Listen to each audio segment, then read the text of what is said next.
Now, Launceston in Cornwall was the capital after 1066. Quite simply, it holds a strategic position overlooking the River Tamar.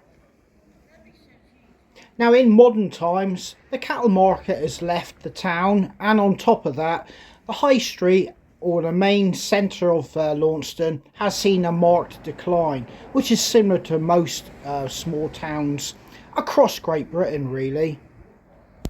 Now, in my younger days, I lived opposite this church, which is St Mary's of Magdalene's, and it really was an exhilarating place to live.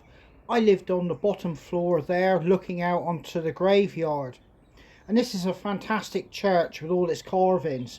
It was built in the early 1500s, and it really is a building you stop and actually look at. Now, growing up here in the 70s, 80s, and possibly early 90s, Launceston was a great place to be a young person, drinking, socialising. I had a fantastic period to grow up and learn about life. I had a 125 dirt bike in my spare room. I even had a mountain bike in there as well. It really was almost a lad's paradise. Now, just below the graveyard, there is a wide open area with some seating benches. You can look out over the valleys, all the way over to Dartmoor and down into the River Tamar. And you can understand why they actually built Launceston Castle here with those views. Now, Cornwall was a royalist stronghold during the English Civil War. And everywhere you go within Launceston, you do get that feeling of somewhere and something different than what you would find across the Tamar in England. After all, it is part of the Celtic nations within the Great British Isles. Now, at the back of the church, you can find a carving, and that carving is of St Mary of Magdalene. If you throw a stone on her back and it stays there, you will be granted good luck.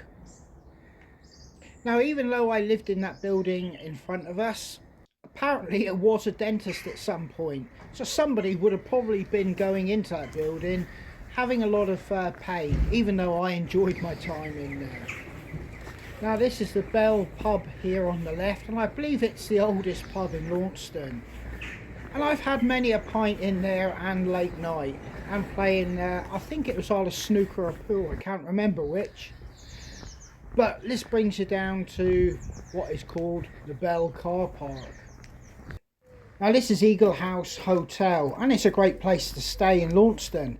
It sits just outside the castle, but it was originally commissioned by the Carpenter family, who had a big stroke of luck, winning a lottery ticket, I believe. Now, Charles Causley is Launceston's famous poet, and he did a poem which I remember from my school time called Zigzag, and it's referencing a path going from the top of Launceston to the bottom. Quite a fascinating poem. Now, as you walk into Launceston Castle itself, on the right hand side you can still see the prison cells. The grounds are quite extensive, and there has been a lot of archaeological work done here. It is, on a summer's day, a really nice place just to sit and just while away a few hours. But you do have the castle looming over you on the left hand side. Now, this castle earned the name Castle Terrible, and the Cornish who had the rebellion or uprising, which was called the Prayer Book Rebellion, the people that were caught or rounded up were brought here and were executed. Now, there was a tower that was called the Witches' Tower, where witches were actually said to have been burnt at the base of it. But under English law at that particular time, witches were to be hanged. Having said that, Launceston Castle did play its part in the persecution of witches within the local area.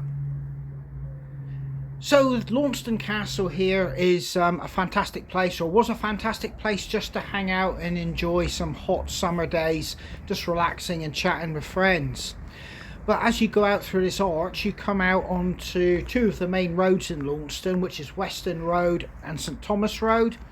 And now you have the town hall coming into view, and that's where the famous Launceston town hall discos used to happen, and you hoped you were going to be lucky enough to impress a young lady with your dancing skills, or not. Now in modern times, all the shopping is pretty much done in the surrounding retail parks, and most of the work is up on the industrial estates, and it's kind of left Launceston town centre and this part of Launceston a lot quieter and kind of slightly sad if you're a long-standing local that can remember the former glory days of Launceston. You will find, if you look hard enough, in most places in around Launceston, you can at least get a glimpse or a view of Launceston Castle.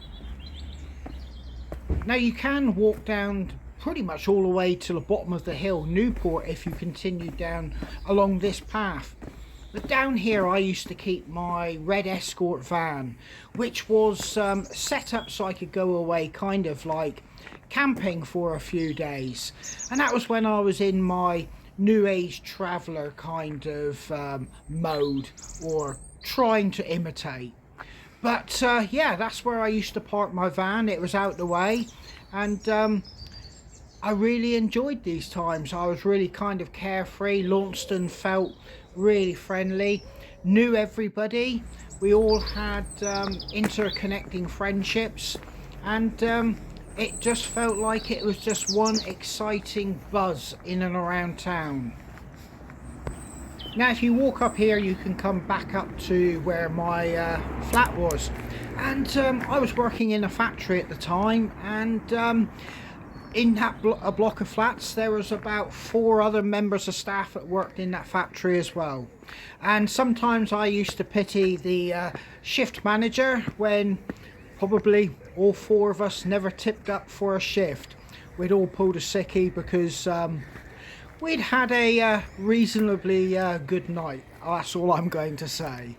But we're back to where we kind of started earlier, and I've spent many a time just sat on these benches staring out over the countryside with a good solid Cornish pasty in my hand.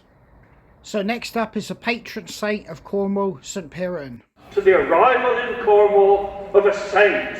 He came as an outsider, but made Cornwall his home. Bit of a familiar story, isn't it? St Piran was known as the merriest, hardest drinking, hardest living holy man that Cornwall ever knew.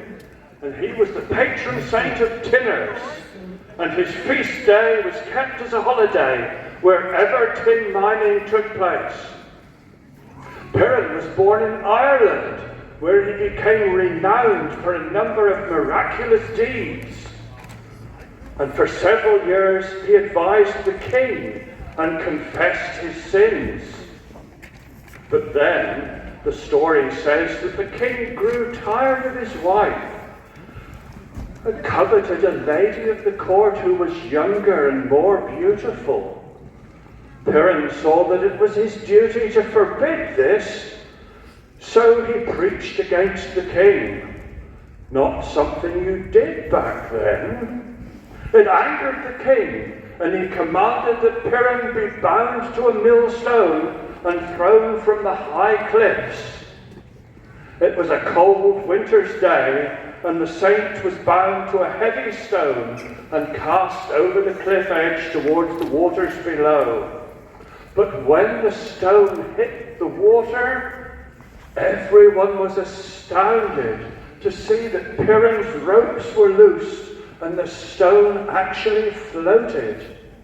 It sailed him away from Ireland amid the storms and waves of the Celtic Sea until it came ashore on the North Cornish beach at Piran on the 5th of March, which is why we celebrate St Piran's Day today.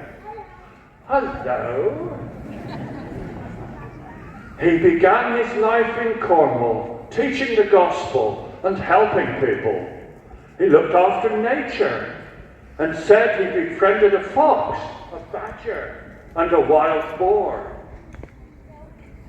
Piran was credited with the discovery of tin in Cornwall. It was a cold night, and he built a larger fire than usual, and was sitting in front of it when he noticed white metal flowing from the black hearthstone. And we Cornish have been trading tin across the world ever since. Since Piran's flag, we can see lots of them today. It symbolises the light of Christ in a dark world, and the white tin against the black ore. Lots of St. Piran's flags waving today. Wow, what a fantastic sight here in Launceston. As well as looking back to St. Piran, we've got to look to the future. This is a day when young people join in our old traditions and get to know a little of our unique Cornish Celtic heritage. And it's you youngsters who will carry his banner forward. We Cornish have an historical, linguistic and cultural heritage quite distinct in the United Kingdom. And some of us feel we're part of a nation. And outsiders, you can see Cornwall and its people as different. We have our own language, music, heritage and traditions. We're all special here in Cornwall, and Cornwall's greatest opportunity lies in our distinctiveness. So, be proud to be Cornish. Kernow Bys Vyken! Wow, well done.